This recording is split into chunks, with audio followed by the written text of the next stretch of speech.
Parang truck si LeBron James, nagflex pa mga idol. Mamaw si Anthony Davis, gumawa ng panibagong record kontra Charlotte Hornets. Well, hindi nga nakapalag sa purple and gold ang Charlotte mga idol.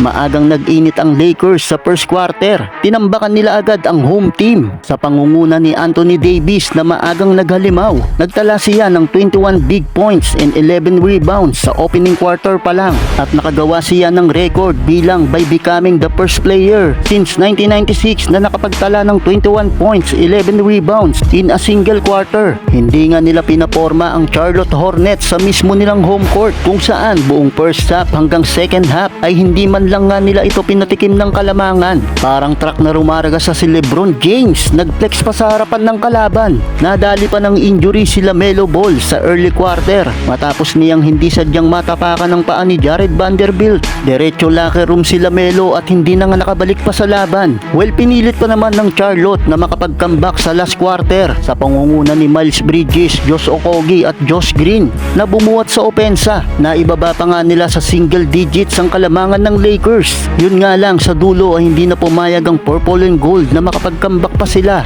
At sa huli, nakuha pa rin ng LA ang panalo sa final score na 112-107. Well, 4 na player ang nakapagtala ng double figure sa Lakers. Kasama na ang 22 points ni LeBron habang nagtala ng 42 big points, 23 rebounds si Anthony Davis. Sa Charlotte Hornets, pinangunahan ng 26 points ni Miles Bridges, 19 points si Josh Okogie, 15 points naman para kay Josh Green.